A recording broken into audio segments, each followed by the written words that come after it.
Hey guys, what's up? Scotch here, and today we will be doing the third episode of Doki Doki Literature Club. Now, I didn't originally do this intro, and when I did it, so it might sound a little sketchy when it switches over, so let's get right into it. Nah, don't worry, this might be a little strange for me, but I at least keep my word. Well, I'm back at the Literature Club. I was the last to come in, so everyone else is already hanging out. Thanks for keeping your promise, Fox. I hope this isn't too overwhelming of a commitment for you. Making you dive headfirst into the literature club when you're accustomed to it. Oh, come on. I'm gonna do a high voice for her as well now, alright? Oh, come on, like he deserves any slack. See, Yuri told me he didn't even want to join any clubs this year. And last year, too. I don't know if you're planning just to come here and hang out or what, but if you don't take us seriously, then you won't see the end of it. Natsuki, you certainly have a big mouth for someone who keeps her manga collection in the club room. Natsuki finds herself stuck behind saying Monica and manga. Manga is literature! Swiftly defeated, Natsuki plops back into her seat. Don't worry guys, Fox always gives it his best as long as he's having fun. He helps me with busy work without me even asking. Like cooking, cleaning my room. How dependable. Say Yuri, that's because your room is so messy, it's distracting. And you've almost set your house on fire once. Is that so? You two are really good friends, aren't you? I might be a little jealous. How come you and Fox can become good friends too? Sayori. As usual, Sayori seems oblivious to the weird situation she put me into. Oh, Yuri even brought you something today, you know? Wait, Sayori.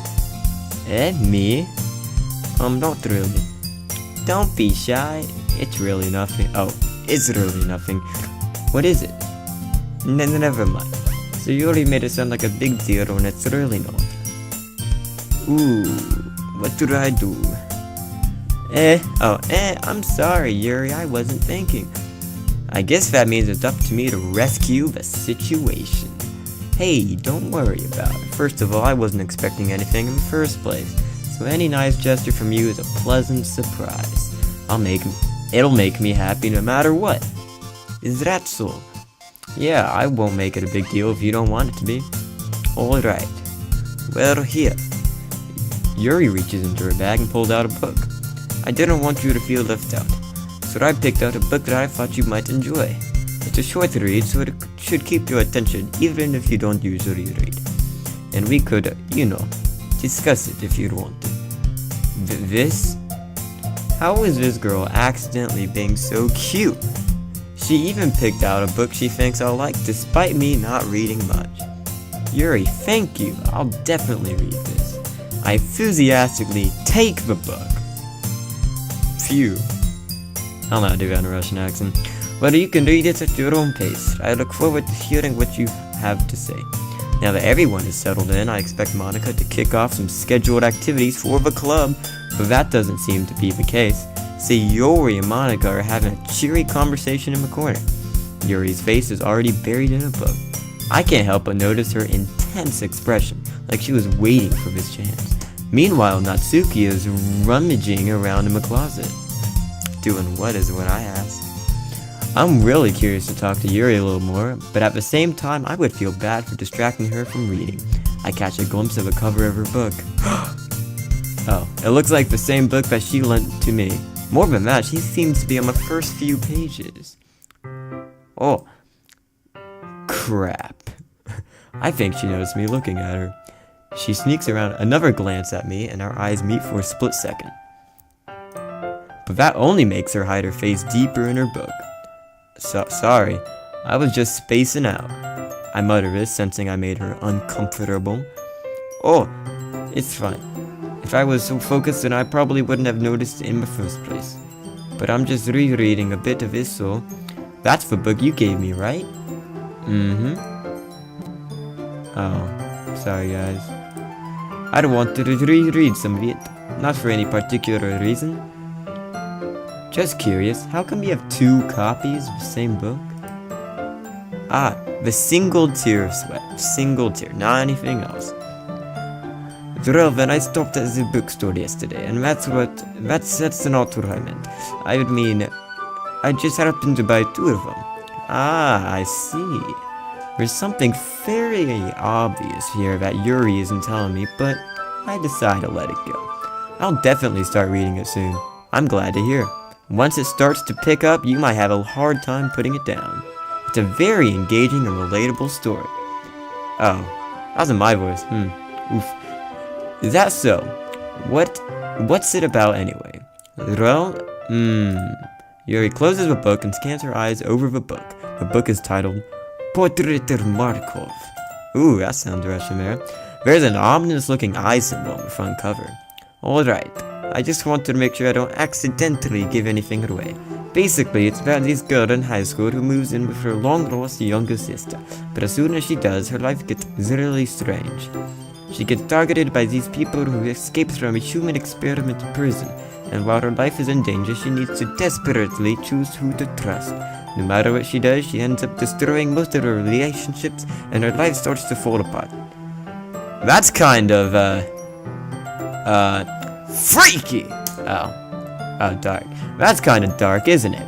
Yuri made it sound like it was going to be a nice story, so that dark turn came from nowhere. Aha! Yuri gently giggles all of a sudden. I do know what a fan of that sort of thing, folks. No, it's not that. I mean, I can definitely enjoy those kinds of stories, so don't worry. I hope so. Yeah, I totally forgot about Yuri's into those things. She's so shy and reclusive on the outside, but her mind seems to be completely different. It's just that those kind of stories, they challenge you to look at life from a strange new perspective. When horrible things happen, not just because someone wants to be evil, but because they have their own goals or their own philosophy that they believe in. Then suddenly, when you thought you were rated to a protagonist, when you'd made out to be naive for one letting their own-sided morals interfere with the villain's plan. That is a lot of words. I'm rambling, aren't I? Not again. I'm sorry. Hey, don't apologize. I haven't lost interest or anything. Well, I guess it's alright, Rin, but I feel like I should let you know that I have this problem. When I'm at things like books and writing through my thoughts, I kind of forget to pay attention to the other people. So I'm sorry if I end up saying something strange, and please stop me if I start talking too much. Stop! Alright, I really don't think you need to worry. That just means you're passionate about reading, and at least I can do is listen. It's a literature club after all. That's true. In fact, matter of fact, I might as well get started reading it, right? You don't have to. Aha! What are you saying? Just a moment ago, you said you were looking forward to it. Let me just get the book. I quickly retrieve a book that I had put in my bag. Wow, what an interesting story. Alright, it's fine if I stay here, right? I slip into the seat next to Yuri's. Oh, yeah. Are you sure? You seem a little apprehensive. I'm sorry. It's not that I don't want you to, it's just something I'm not very used to. That is reading in company with someone. I see. Well, just tell me if I end up distracting you or anything. Alright. I open the book and start the prologue.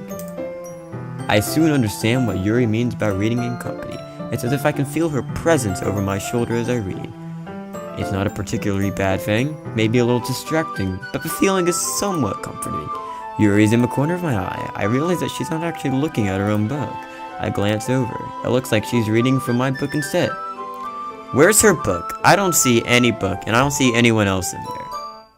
Point that out. Like, look, the closet's over here, and there's no one in the closet.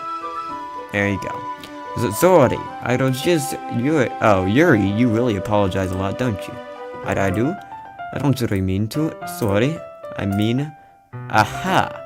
Here, this should work, right? I slide my desk until it's up against Yuri's, then hold my book more between the two of them. I suppose so. Yuri timidly closes her own copy. Once we each lean in a little bit, our shoulders are almost touching. It feels like my left arm is in the way, so instead I use my right hand to hold the book open. Alright, so they're telling us this, but why don't they just show us on the screen? I mean, is it really that hard? Oh, I guess that makes it kind of difficult to turn the page. Here. There we go, see that? New perspective. Yuri takes her left arm and holds the left side of a book between her thumb and forefinger. Ha! I do the same with my right arm on the right side of a book. That way I turn a page and Yuri slides it under her thumb after it flips to her side. But I'm holding it like this. Oh, like the description or like how I'm saying it? That's the real question. We've huddled even closer together than before. It's actually kind of distracting me. It's as if I can feel the warmth of Yuri's face and she's in the corner of my vision. Oh, there we go. Are you ready? Eh? To turn the page. Sorry. I think I got a little bit distracted for a second. I glance over at Yuri's face again and our eyes meet. I don't know how I'll be able to keep up with her. So she said last night. Wait, he said? Probably. That's okay. You're not as used to reading, right? I don't mind being patient if it takes you a little bit longer. It's probably the least I can do, since you've been being so patient with me. Yeah. Thanks. We continue reading. Yuri no longer asks me if I'm ready to turn the page. Instead, I just assume that she finishes the page before me, so I turn it by my own volition. Ooh. We continue the first chapter in silence. Even so, turning each page almost feels like an intimate exchange. My thumb gently letting go of a page, letting it flutter over to her side as she catches it under her own thumb. Hey Yuri, this might be a silly thought, but the main character kind of reminds me of you a little bit. You think so? How does she? Well, I guess she's more blunt in a lot of ways, but she always second guesses all of the things she says and does, like she's afraid she'll do something wrong. It's not like I can see into your head or anything, but they are kind of reminiscent of some of your mannerisms? Yeah, I see it. Back to the default. Yuri remains silent for me. Oh, but Fox. Just mixed up the two words. That's probably a terrible thing to have in common with them. That is so embarrassing that you think that. Wait! I didn't mean it in a bad way or anything. Sorry, I really don't know you were self-conscious about that sort of thing. Monster face. I guess I more meant that it's kind of cute. Aha! What are you saying all of a sudden? Seems like we got another face here. We got like a... Oh no, it's a kind of face looking thing. Okay, everyone. I'll do it again. Alright, and remember what happened? It's gonna be a gasp. I'm like... I think it's about time we share today's poems with each other. We might not have enough time if we wait too long. Yuri exhales, spared from finishing her thought. Is that alright, Yuri? You look kind of down. I'm sorry if you haven't been looking forward to this. It's not. It's fine.